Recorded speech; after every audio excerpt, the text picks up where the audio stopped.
tiene una característica innegable.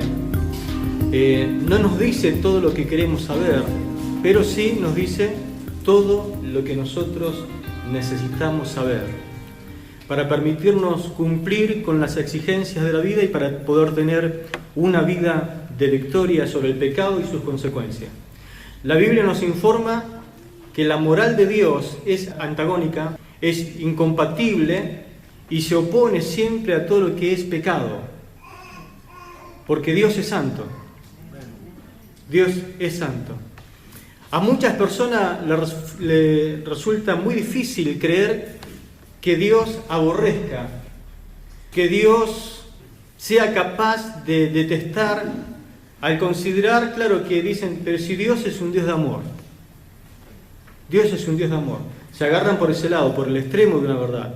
Pero dicen, el amor, justamente lo opuesto al amor es el odio. Dios nunca va a poder odiar porque Dios es amor. Lo cierto es que Dios es amor, pero aborrece el pecado. Y ciertos pecados los aborrece de manera especial. Por eso quiero que vayamos a leer el Proverbios capítulo 6, versículo 16 al 19, que dice lo siguiente. 6 cosas aborrece Jehová, y aún 7 abomina su alma: los ojos altivos, la lengua mentirosa, las manos derramadoras de sangre inocente, el corazón que maquina pensamientos inicuos, los pies presurosos para correr al mal, el testigo falso que habla mentiras, y el que siembra discordia entre hermanos. Amén.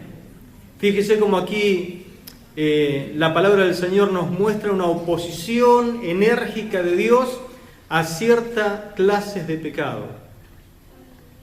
Este versículo en cuestión, para hacerle un pequeño análisis, es un proverbio culminante, es como una especie de conclusión. Las 6 cosas que menciona aquí el escritor de Proverbios solamente constituyen el marco para la séptima. Vieron que dice 6 cosas, pero después una séptima. Bueno, menciona 6 cosas para dar un énfasis especial a la séptima. La afirmación concluye enfáticamente lo que había sido introducido en los versículos 14 y 15. Es decir, que el versículo 16 al 19 es la conclusión de lo que el escritor introduce o inicia en el verso 14 y 15. Que el énfasis justamente del sabio escritor está puesto sobre la gente mala. Proverbios como que le llama gente sinvergüenza, que anda contando mentiras para engañar a otros.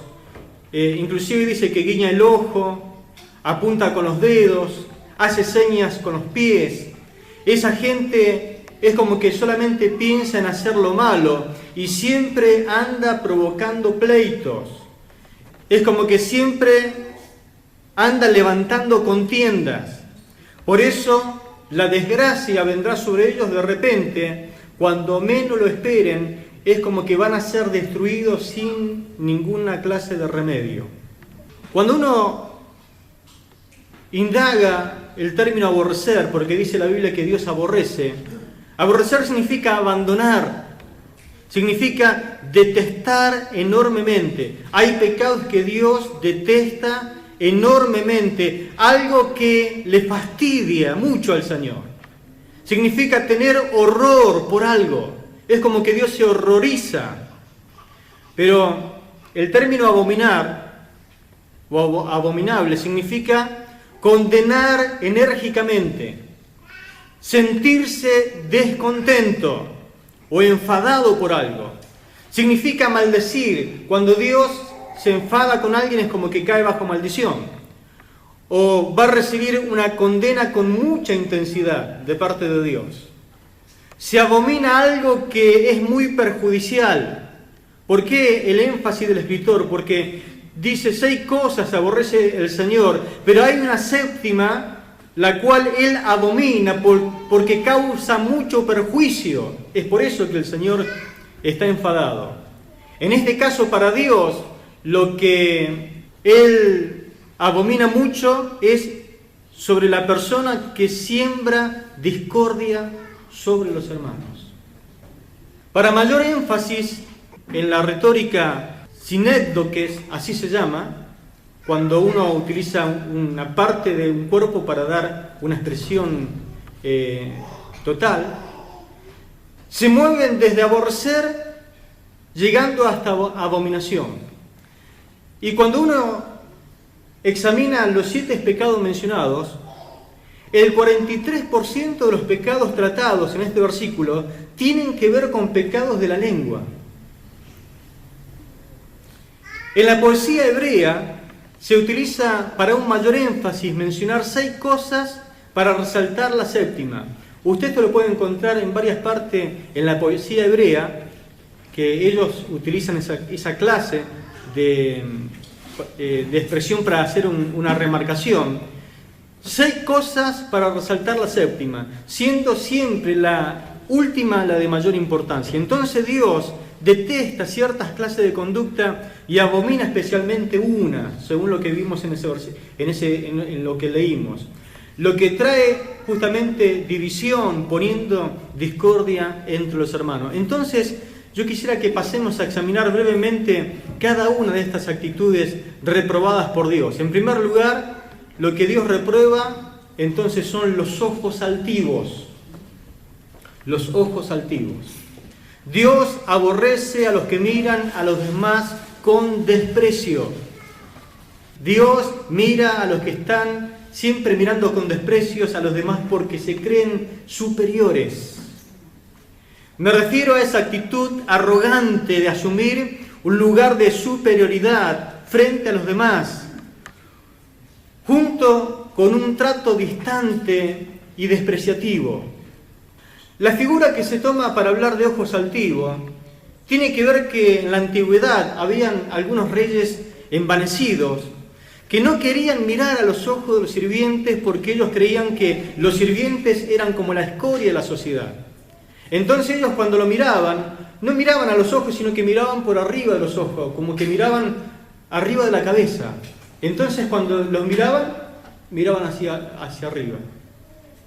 Por eso el que está envanecido, el que tiene orgullo en su corazón, te mira, pero no te mira hacia arriba así. Como que te pega un rebaje. Entonces, de ahí proviene esa expresión, ojos altivos. Nunca apareció alguien y te miró así como de arriba abajo y después siguió mirando hacia arriba, como que no sos digno de que te siga mirando, entonces mira hacia arriba así. La pregunta en esta noche sería si te considerás superior a los demás. Si te considerás que estás por encima de ellos. Ahora sí sería bueno el análisis y la reflexión. El hermano que tiene al lado, la hermana que tiene al lado, o el hermanito que tiene atrás, ¿vos te crees superior a él? ¿Que vale más que él? ¿Pensás más altamente de ti de lo que deberías pensar? Porque de eso se trata justamente lo que el Señor quiere hacer énfasis aquí. ¿Te crees más experto en algunos temas que los demás? Que te tienen que prestar mucha atención, de que sos muy especial. ¿Cuánto te interesan, por ejemplo, las opiniones de los demás?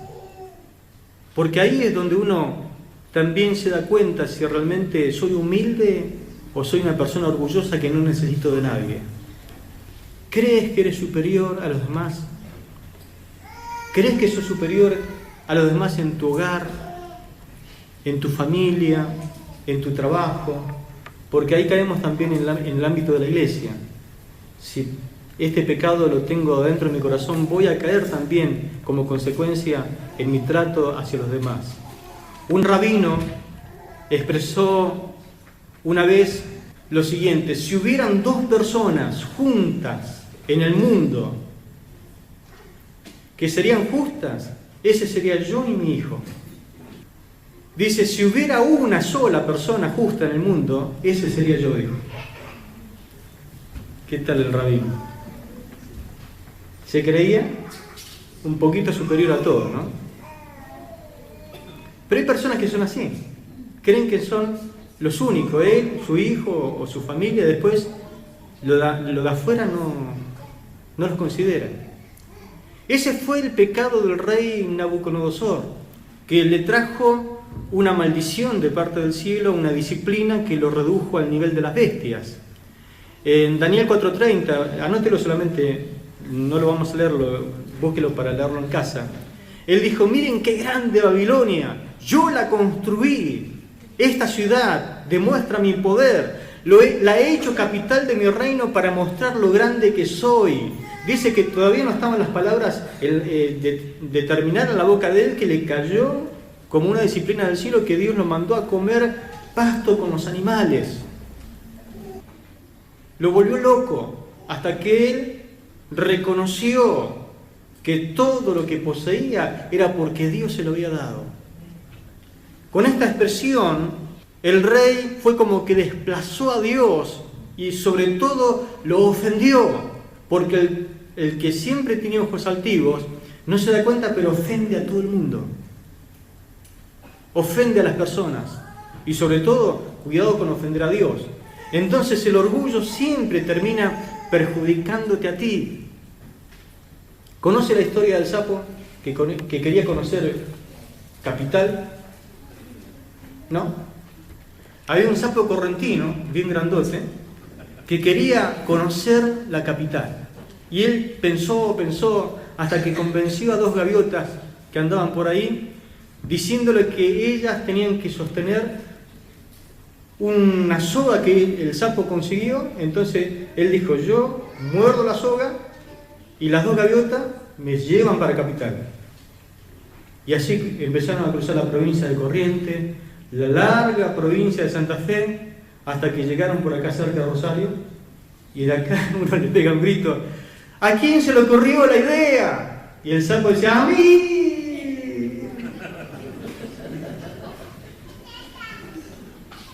Abrió la boca, ¿no? Para mostrar su orgullo, su altivez. Exactamente, chau sapo. Y así a veces nos pasa a nosotros. Cada vez que abrimos la boca es para perjudicarnos a nosotros mismos. Porque ahí es donde sacamos a relucir nuestro orgullo, nuestra altivez, nuestra vanagloria.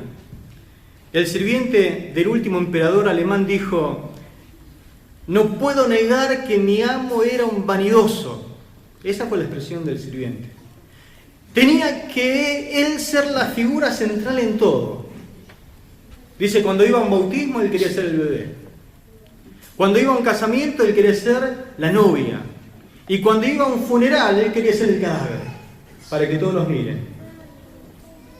Por eso el altivo de ojo, el orgulloso, el vanidoso, quiere ser la figura principal en todo. Es como que llega un momento en que se endiosa a sí mismo. Tiene ese problema. El orgullo es la deificación del yo.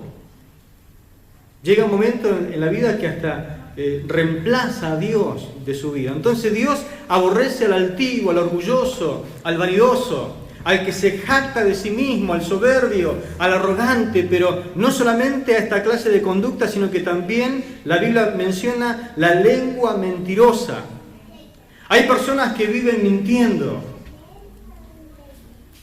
Sus vidas, por ende, son una mentira. Ellos viven su propia mentira. Se aprende a mentir desde muy chico. A ver, ¿cuántos alguna vez fueron chicos y se acuerdan las mentiritas que hacían? ¿Cuántos papás se dan cuenta que sus hijos mienten? Y ya que estamos, los abuelos se dan cuenta que los nietos mienten porque lo defienden a rajatabla. Se cae una taza que usted tanto cuidó, que era un regalo, y cuando cayó, usted viene corriendo por el estallido y él lo primero que dice: yo no fui, estaba el sol está ahí. Yo no fui. ¿Y quién fue? Fue él, el perro. Ya empieza a mentir. Se empieza desde muy pequeño con el tema de la mentira, hasta llegar a ser abuelo. Cuando uno es abuelo, ya se ha perfeccionado la mentira. no se extingue con los años, sino que uno perfecciona su estilo de vida mentiroso. Claro, uno dice, pero es un abuelo ya. Los años es como que le traen cierta compasión. Para él no. ¿Nunca escucharon a un abuelo mentir? No sé. Tiene sus años y uno le tiene cierta contemplación. El mundo tiene la práctica de mentir. Lo tiene como un estilo de vida. Su sistema de vida justamente es la mentira. El príncipe de este mundo, dice la Biblia, que es un mentiroso. Jesús dijo, él es un mentiroso, hablando del diablo, él es un mentiroso. Él no tiene, ni yo tengo ninguna paz, no tenemos nada en común. Él tiene su influencia sobre sus seguidores. Es más, Jesús dijo, él es mentiroso desde el principio. La mentira, por lo tanto, es una característica de la vieja vida sin Cristo. Pablo le dijo a los efesios, desechando pues la mentira, hablad verdad. ¿Quién nos corresponde a nosotros como discípulos del Señor? Desechar la mentira. Usted tiene que tomar la decisión de echar fuera de su vida, de desechar a la mentira. La Biblia aconseja, siempre digan la verdad. Efesios 4:25. Siempre digan la verdad. El sistema político practica la mentira. ¿Cuántos están de acuerdo conmigo que los políticos mienten? La mentira ha invadido diferentes ámbitos. Por ejemplo, el ámbito de la justicia también fue invadido por la mentira. El ámbito de la economía, el ámbito sociocultural, el ámbito deportivo, el ámbito publicitario. Alguien dijo una verdad, alguien de la parte de publicidad dijo, si nosotros dejáramos de mentir, un día en el mundo se caería todo lo que tiene que ver con la publicidad. La publicidad está basada siempre en la mentira.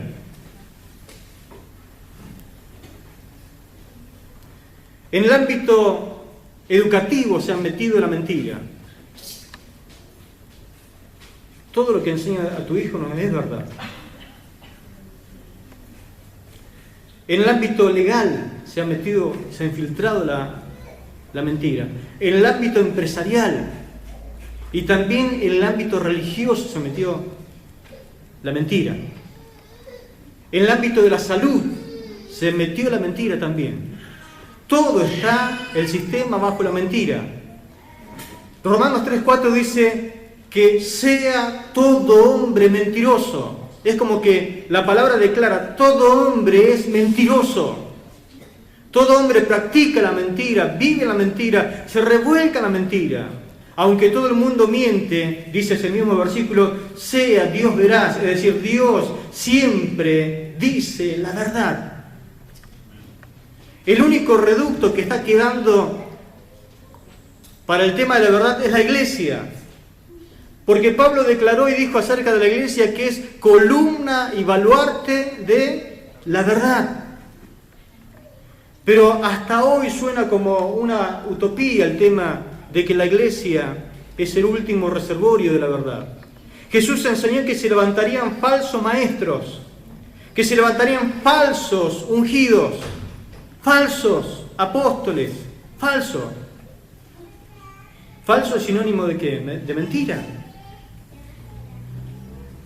Por lo tanto, van a haber falsas enseñanzas, van a haber falsas doctrinas, falsos milagros, falsas manifestaciones de la gracia de Dios. Dice la Biblia, para que si fuera posible, con todas estas cosas, tratar de engañar a los escogidos de Dios. Jesús se definió a sí mismo y dijo, yo soy la verdad. La iglesia en la Odisea vivía y creía su propia mentira. La última iglesia del Apocalipsis de capítulo 3 decía de sí mismo: yo soy rica, me he enriquecido y no tengo necesidad de ninguna cosa. Jesús, cuando la describe, dice algo totalmente diferente. Eres una desventurada, pobre, ciega y desnuda. La iglesia decía: no tengo necesidad de nada. Él decía: yo estoy fuera de la iglesia.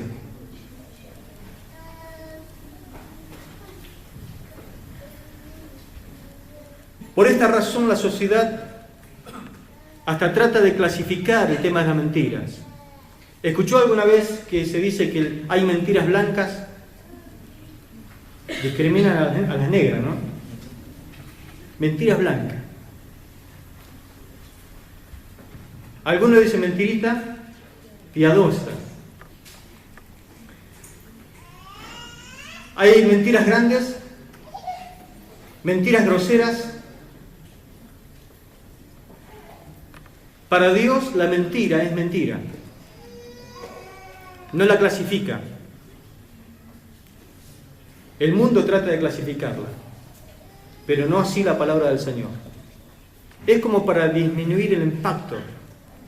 Nuestra oración debe ser como la del salmista. Salmo 120, verso 2 dice: libra mi alma, oh Jehová, del labio mentiroso y de la lengua fraudulenta, es decir, la lengua embustera, inventora, la lengua simuladora. Y hace un compromiso bien firme en esta noche de no ceder a la mentira. Aunque tengas que sufrir, no mienta. Di la verdad a cualquier costo. Lucha con esa tendencia de mentir, porque sus consecuencias, según la Biblia, son desastrosas. Dios aborrece al altivo, al mentiroso, pero también dice la Biblia, donde leímos que Dios aborrece las manos derramadoras de sangre inocente. Aquí no se trata de accidentes involuntarios, sino de homicidios. Y la figura que utiliza aquí es la mano que derrama sangre inocente. Eso tiene dos maneras de aplicarse. Este tipo de pecado tiene que ver con una persona que tiene serios problemas de control con el tema de los arrebatos de ira. ¿Cómo anda usted con su ira, con los arrebatos de ira? La Biblia habla justamente de ese momento donde parece que explota la olla a presión y soy capaz de hacer algo que después me arrepiento, pero ya es tarde. ¿Tiene problemas para controlar su ira? Este es el primer paso justamente hacia el homicidio, el no tener autocontrol. Si en esta noche usted no tiene dominio propio o autocontrol, el Espíritu Santo te lo puede otorgar, te lo puede dar. Un día te vas a enojar tanto que cegado no sabrás qué fuiste capaz de hacer en ese momento. La otra aplicación tiene que ver con lo que enseñó Jesús en Mateo capítulo 5, versículo 21 al 22. Oíste que fue dicho los antiguos: no matarás, y cualquiera que matare será culpable de juicio. Pero yo os digo que cualquiera que se enoja contra su hermano será culpable de juicio. Y cualquiera que diga necio a un hermano será culpable ante el concilio, y cualquiera que le diga fatuo quedará expuesto al infierno de fuego. Quiero decirle que cuando uno entra en la ira descontrolada, dice mucho más que estas cosas. ¿Cómo reacciona usted, mi hermano, frente a sus seres queridos? Si en esta noche haríamos una encuesta, ¿cómo reacciona papá en casa? Porque acá hoy en el culto somos todos santos. ¿Estamos de acuerdo? ¿Sí? Tenemos hasta la cara de santo. Pero el tema es en casa. ¿Cómo, si uno haría una encuesta a los hijos, a la esposa, cómo se porta papá en casa? ¿Cómo se porta mamá? ¿Cómo se portan los hijos? Porque a veces los hijos también parecen muy bonitos acá. El tema es en casa. Pero no solamente en casa. ¿Cómo andás con el tema de la violencia, con el tema del descontrol de tu ira, con tus compañeros de trabajo? Con los desconocidos, porque hay gente que cuando no lo conoce tan bien es como que se le sale la cadena. Cuando no hacen algo que querés, ¿cómo reaccionás? ¿Utilizás la violencia? ¿Ya has matado a alguien? Y usted dice, pastor, pero Jesús dice que nosotros podemos matar a alguien sin quitarle la vida.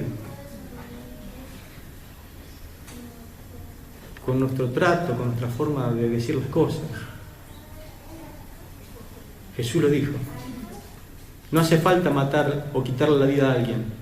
Ya con la reacción, con tu expresión, con lo que decís, ya quedaste hasta condenado.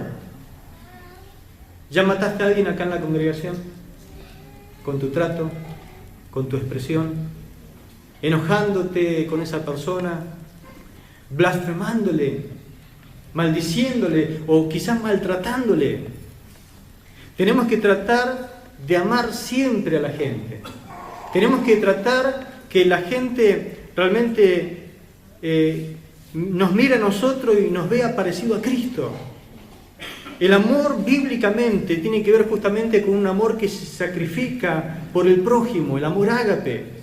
El amor edifica, dice la Biblia, no destruye, jamás quiere destruir. Sana en vez de herir, el amor que Cristo pone en nuestros corazones. Dios aborrece al altivo, al mentiroso, al homicida, pero también dice que Él aborrece al corazón que maquina pensamientos inicuos.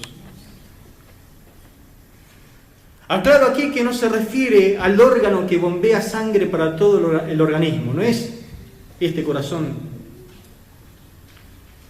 sino que está hablando del centro de tu ser. Valga la redundancia, es como que si fuera el cerebro de lo que está hablando la palabra, de donde nacen los pensamientos, el lugar donde planificas, el lugar donde pensás. ¿En qué invierte usted su tiempo con el tema de los pensamientos? ¿Conoce a alguna persona callada? Y usted dice, ¿qué estará tramando este? ¿Qué estará pensando? No estoy en contra de los que las personas tranquilas que no hablan, pero uno dice, ¿qué estará tramando esa cabecita, no? Dios no está en contra de que una persona planifique, sino que aborrece a una persona que planifica hacer el mal a la gente, que utiliza lo que Dios le regaló, ese cerebro, para pensar mal. Yo creo que usted, ya con la edad que tiene, conoce que hay gente que se acuesta pensando ¿qué mal va a hacer mañana? Planifica para poner por obra después. Hay gente que estudia a ver a quién pueden bromar el día de mañana. Note el énfasis, por favor. Maquina. Es decir, hace estratagemas para el mal. Planifica hacer algo malo para ver que nadie lo alcance a ver, para que nadie lo descubra. Planifica para que nadie lo sorprenda, para que nadie se entere de lo que él está haciendo y de lo que él trama. Encima ni siquiera considera a Dios, porque dice la Biblia que Dios todo lo sabe, inclusive tus pensamientos. Tampoco le interesa mucho el tema de cuánto afectará ese pecado, esa maldad a los demás. Es un desconsiderado total. Note este énfasis, pensamientos inicuos. Aquí aprendemos que los pecados no solamente tienen que ver con cosas externas, sino también con pensamientos inicuos, motivaciones pecaminosas. Pecado entonces no es solamente lo que hacemos, sino también lo que pensamos. Dios tiene el poder de meterse en lo profundo de tu pensamiento y saber lo que estás pensando en este preciso momento. porque Dios es Dios. Por eso, en esta noche tenemos que decirle, Señor, ayúdame, quiero aprender a controlar mis pensamientos, mis actitudes, mis motivaciones. ¿Qué es lo que usted piensa diariamente, mi hermano? ¿Qué está pensando para poder llegar a cumplir sus deseos? Hay deseos que no son de Dios. Hay deseos que tienen que ver con el pecado. Y hay gente que piensa de qué forma puede satisfacer ese deseo sin que nadie se dé cuenta. La acción de pecado siempre ha iniciado en un pensamiento de pecado.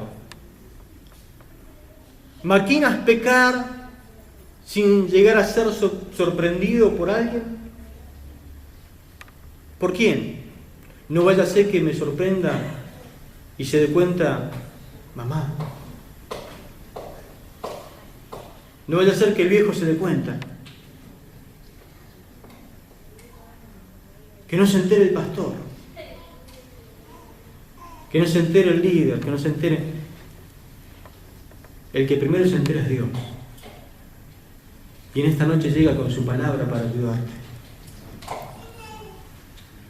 Tenemos que planificar, sí, cómo tener la mente de Cristo. Cómo obedecer al Padre como Él lo hacía. Yo no hago nada sin que le agrade al Padre, sin antes tener el consentimiento de Él. ¿Cómo hacer su voluntad? Tenemos que sí planificar, a ver de qué forma, cómo podemos orar más, cómo podemos hacer para leer más la Biblia, cómo puedo hacer para tener más compañerismo con mis hermanos de la iglesia, de la congregación, cómo hacer para congregarme más. Eso sí, piénselo y piénselo, dé vuelta en ese pensamiento porque es un pensamiento constructivo que lo edifica y que Dios apoya. Aprende a disciplinar tus pensamientos. No cedas a los pensamientos pecaminosos. Y usted dirá, ¿y cómo hago, pastor? Porque me domina, me puede. Llénese del Espíritu Santo de Dios.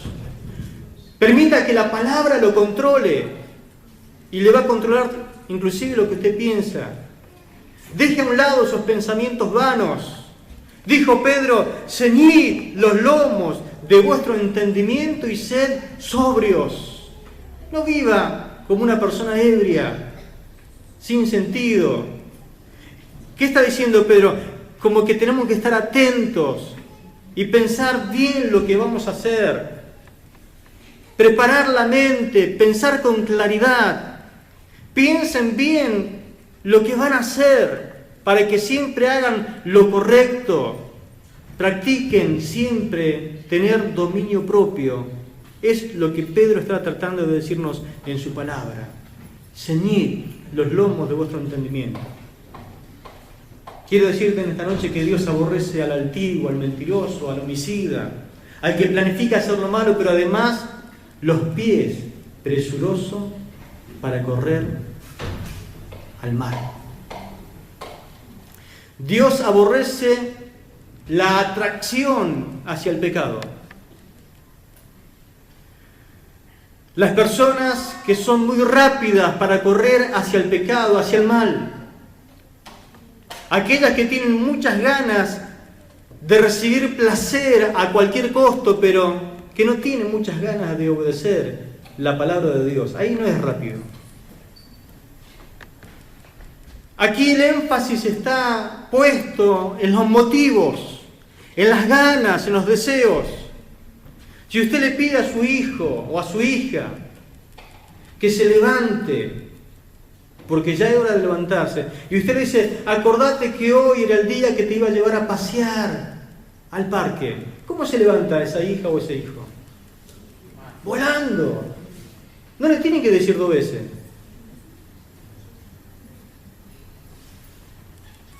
Ahora, cuando usted le dice a su hija, levantate, o a su hijo, levantate porque tenés que ir a clase, hoy es lunes. Un poco más lo tenés que vestir. No, que no tiene ganas, que no siente de parte de Dios.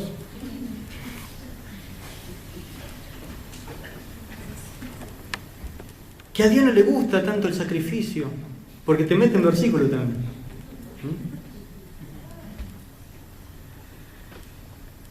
Lo hace re lento, ¿no? Entonces el problema es la atracción, es la seducción, es la fascinación del mundo, de la carne, del pecado. Pies rápido para ir con amigos que solamente te van a perjudicar. Proverbio habla mucho de eso. Rápidos, pero para desobedecer a los padres. Rápidos, pero para ir a mirar lo que envenena tu alma, tu espíritu. Corremos rápido para hacer lo que nos gusta, pero somos muy lentos para hacer lo correcto, que no siempre nos gusta, pero sí estoy seguro que te va a hacer bien. ¿Se acuerda cuando usted no quería tomar la sopa? Y te obligaban a tomarla. ¿Y qué te decía tu mamá? Lo que pasa es que esto te hace bien. Hay cosas que no nos gustan, pero nos hacen bien. Necesitamos un cambio de pies en esta noche. Dice Pablo, citando al profeta en Romanos 10:15, cuán hermosos son los pies de los que anuncian la paz, de los que anuncian buenas nuevas. Aquí habla de pies rápidos que salen muy rápidos obedeciendo a Dios para predicar el mensaje de la palabra. Amén. Para compartir el evangelio. Debemos estar ansiosos, pero para hacer el bien. Tener muchas ganas de hacer lo que le agrada al Señor. ¿Cómo estás usando tus pies espiritualmente? ¿Para qué lo estás usando? Ojalá que en esta noche Dios ponga esa necesidad de que tus pies te conduzcan a aquellos que están necesitados de una palabra de Dios, de llevar el mensaje del Evangelio. Amén. ¿Cuánto le van a decir, Señor, controla mis pies? Dios aborrece al altivo, al mentiroso, al homicida, al que planifica hacer lo malo, aquel que es rápido para correr hacia el pecado, pero también al testigo falso que habla mentiras. Aquí nos encontramos otra vez con un pecado que tiene que ver con la lengua. Pero el énfasis especial aquí en esta parte, especialmente es en la persona que da falso testimonio contra su hermano. Dios aborrece por aquel que ofende y atenta contra el gran mandamiento. Amarás a Dios con todo tu corazón, con toda tu alma, con toda tu mente, con todas tus fuerzas, pero también atenta a esta clase de persona con el segundo mandamiento que tiene que ver con amar al prójimo como a uno mismo. Cuando uno practica lo que es el falso testimonio, atenta contra la vida del prójimo. Es una ofensa para Dios jurar que una cosa es cierta cuando no lo es. Es una ofensa para la persona no decir la verdad en cuanto a ella. El testigo falso no ama a Dios, no ama tampoco al prójimo, no lo ama cuando no dice la verdad. Una vez más, Dios enfatiza que Él está contra la mentira. Y es muy importante entonces para Dios este tema del falso testimonio. ¿Cómo uno da falso testimonio contra el prójimo? Ya dijimos, ¿no? Cuando uno miente y de repente viene alguien a indagar, dice, no, él fue. Eso pasa, por ejemplo, cuando están los chicos jugando, ¿no? Y empezaron a pelear. Y uno pregunta, ¿quién empezó? Él fue. Resulta que él no fue, el otro fue. Ya ahí está dando falso testimonio. No está diciendo la verdad. Cuando alguien dice, él lo hizo, resulta que él no lo hizo, fue uno que lo hizo. ¿Qué más? Cuando decimos, él lo dijo, Él lo dijo. ¿Quién dijo esa mala palabra? Él lo dijo, no, la dijo el otro.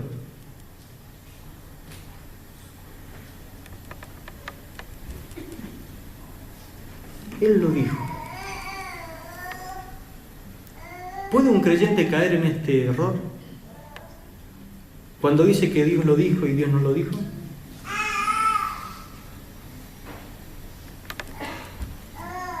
El pecado de presunción, ¿no? Querer hacerle decir a Dios algo que Él no dijo.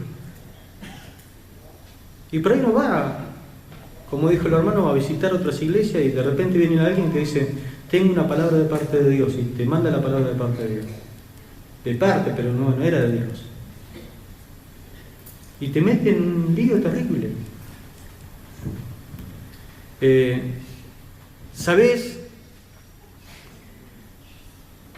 qué dice este? Dice esto y aquello. El otro no dijo nada. Eso es dar falso testimonio. Las personas dan falso testimonio para lastimar a otra persona y también para protegerse a sí mismo. Dios aborrece este tipo de persona y se encuentra en una situación muy grave ante Él. ¿Qué tenemos que hacer? Si usted cayó en el error de decir algo falso, usted tiene que, en primer lugar, arrepentirse. Segundo, tiene que confesar su pecado ante Dios. Número 3, tiene que pedirle perdón a Dios. 4, perdón a Dios y a la persona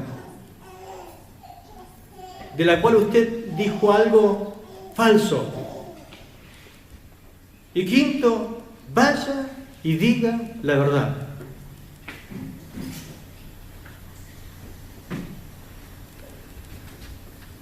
Vaya y diga la verdad. Diga, yo dije esto y esto de usted y sé que es mentira. Y confíe que Dios lo va a proteger. Porque no sé cómo le va a ir. Pero, si usted comienza a hacer la voluntad de Dios, puede ser que le empiece a andar bien.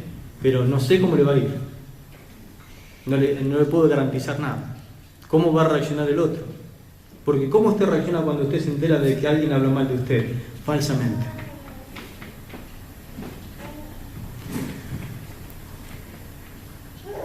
Dios aborrece al altivo, al mentiroso, al homicida, al que planifica hacer lo malo, a aquel que es rápido para correr hacia el pecado, al que atenta contra el hermano mintiendo y por último abomina al que siembra discordia entre los hermanos. Dios abomina al divisionista. Sobre todo los pecados anteriores, con este Dios tiene una particular atención. Dios se enfada mucho con las personas que causan división, al que divide a las personas unas de otras porque causa conflictos.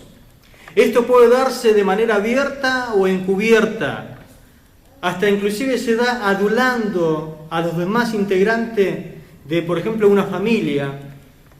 Pero encubiertamente esa persona está tramando secretamente cómo obtener su resultado traicionero y mezquino. Porque el énfasis especial que da acá la palabra es sobre el que divide la familia. Este pecado es un pecado activo. Dice el que siembra discordia entre los hermanos. Siembra. No dice el que sembraba, sino que está hablando de un pecado activo. La persona está constantemente sembrando la semilla de discordia a su alrededor, donde se encuentra, por medio de lo que dice y por medio de lo que no dice. Es peligrosa, ¿no? Por medio de lo que hace y por medio de lo que no hace. Como es una semilla, tal vez al principio no aparente ser nada. Usted lo ve, inclusive puede estar hoy con nosotros, y dice, pero qué bonito que es, qué lindo, y le toca el cachetito. Buenito. Pero claro, la semilla al comienzo, usted habrá sembrado alguna vez una semilla, parece que no pasa nada. Pero con el tiempo salió algo verdecito, ¿no? Y con el tiempo ya es una planta. Y con el tiempo ya da su fruto. Quizás no sea tan obvio para nosotros hoy, pero quiero decirle algo, una verdad. Para Dios sí lo es. Porque Dios le presta una atención especial a este tipo de pecado. Porque los resultados siempre van a ser dolorosos al final. Va a estropear a una familia entera. ¿Conoce alguna familia que se estropeó toda? ¿Conoce las familias que están peleadas unos con otros? Y usted dice, ¿cómo pasó? Y cuando uno empieza a escarbar, hubo alguien que levantó una calumnia, hubo alguien que sembró discordia, sobre todo cuando hay algunos, están en juego algunos bienes, ¿no? La casa, el auto, el papá que murió y dejó el auto con 50.000 kilómetros, casi sin usar, la herencia que dejó, y ahí están, la mamá desconsolada y los hijos todos peleados, las nueras, los yernos, los hijos de ellos, todo peleado. Hubo alguien que tenía algún interés oculto y comenzó a fomentar todas estas cosas. Usted sabe que hay personas que envenenan. Cuando hablan, envenenan unos con otros. Dios abomina al causante o a quien pone discordia o conflictos constante entre las familias, porque aquí está mencionando de especial manera a la familia de sangre, pero sabemos que también pertenecemos a la gran familia de la fe. ¿Cuántos pertenecen a la familia de la fe? Dios abomina a quien pone discordia entre los hermanos de la fe. Por tanto, no cause problemas, mi hermano. Tenga mucho cuidado, porque aquí no es que Dios aborrece, abomina. Que tu orgullo, que tus opiniones, que tus apreciaciones o razonamientos no siembren la semilla de discordia innecesaria en la iglesia del Señor. Porque en la iglesia se hacen cosas, se proyecta, se planifica, se hacen un sinnúmero de cosas, pero cuando usted vierte la opinión o razona o piensa y dice, tenga mucho cuidado que eso no sea lo que esté fomentando discordia entre los hermanos. Siempre te encuentras envueltos en problemas constantes.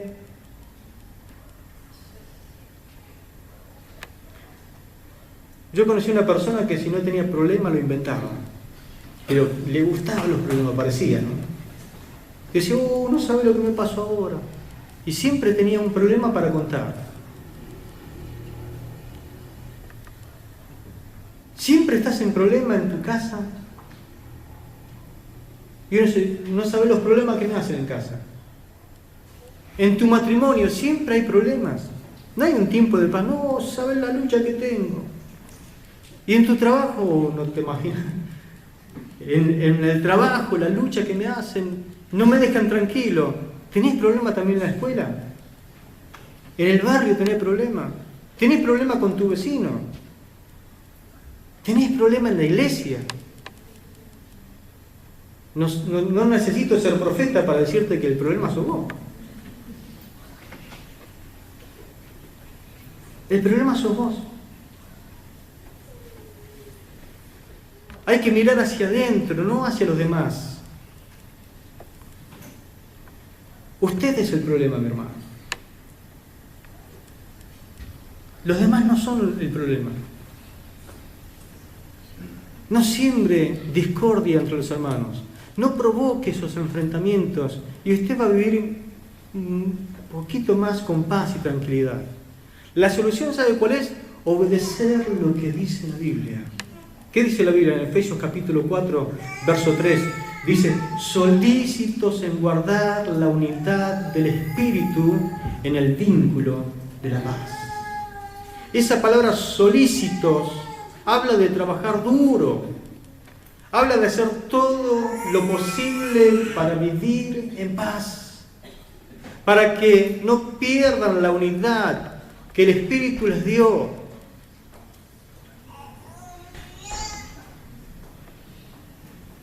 Es muy triste cuando una familia está dividida.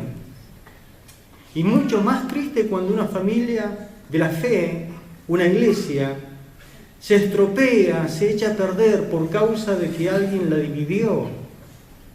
Porque alguien levantó una calumnia, una difamación. Porque alguien quiso imponer su pensamiento y eso trajo consecuencias nefastas. Le doy una tarea para que usted lea en casa. ¿Cuántos de ustedes conocen la historia de Isaac, Rebeca, Esaú y Jacob? Hubo alguien que dijo, no, la bendición la tenés que tener vos, porque vos sos el espiritual. El otro es un carnal. Y el papá decía, no, si él nació primero, a él le corresponde la bendición. Aparte no es nenito de mamá como este. Este le gusta el campo, cazar, comemos gracias a él. Sí, pero si el otro no fuera espiritual, ¿dónde estaría la bendición de Dios? Y ahí estaba la contienda, ¿no? Uno era un nene de papá y el otro era nene de mamá. Una familia dividida. Pero el viejito fue quedando ciego. Cuando llegó el día que tenía que bendecirlo, lo tocó, lo palpó, dijo, olió, olor a Isaac. Olor a Isaac. Perdón, olor a Esaú. Olor a Esaú. Y lo tocó los brazos, los vellos peludos, como a mí me gustan, las manos, los brazos, vello por todas partes. Este es Esaú. Y le dio una terrible bendición. Resulta que no era Esaú, era Jacob. ¿Cuándo Esaú se enteró?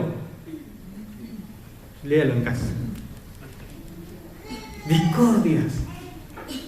Discordia, que le juró cortarle la cabeza, lo juró matarlo. Mirá, no te voy a matar mientras viva mamá, pero ni bien se muera la vieja, te hago boleta. Y Jacob salió huyendo porque su mamá dijo, este te mata, así que anda a la casa de tu tío. Y en la casa del tío, terrible. Tiene algunos de estos pecados que en esta noche hemos mencionado, que Dios detesta, aborrece. ¿Qué va a hacer en esta noche? ¿Los va a reconocer? Quizás sea más de un pecado. ¿Pero qué va a hacer? Algo tiene que hacer. Algo tiene que hacer. Tiene que tomar una decisión en esta noche para arreglar su vida antes que sea demasiado tarde. ¿Qué dice la Biblia? Que al pecado, a esta clase de pecado, de manifestaciones, las tenemos que mortificar. ¿Qué significa mortificar? Hacerla morir de hambre, no alimentarla. Porque usted dirá, pero pastor, écheme fuera ese demonio de... No es demonio, ni de corbata tampoco. Es pecado de la carne, a la cual usted tiene que renunciar, o dicho de otra forma, mortificarla, hacerla morir. Dejarla de practicar, abandonarla. De hoy en más decir, este pecado no lo practico más. Usted sabe que Cristo murió por sus pecados, que la solución está en acudir a Él, decirle, Señor, me veo envuelto en estas cosas, porque en todas estas cosas anda el mundo, y Cristo murió para salvarlos. Y si alguno en esta noche no tiene a Cristo en el corazón, quiere decirle que Dios envió a su Hijo Jesucristo para morir en la cruz, aún por otros pecados más horrendos que estos. Pero Él nos dio la salvación. Amén. Pero si usted hoy como hermano, como un hijo de Dios, como un creyente en Cristo Jesús, todavía no ha dejado de practicar estos pecados, hoy tiene que tomar una decisión, porque Dios quiere hacerlo crecer. No quiere que usted sea de maldición para otros. No quiere que usted, al fin y al cabo, después de haberle conocido a Cristo, se desvíe practicando estas cosas y cause mucho dolor a otros. Solamente la sangre de Cristo puede limpiarte. Amén. Por eso yo le invito hoy a venir a Él. Decirle, Señor, necesito que me ayudes a cambiar. Necesito que me ayudes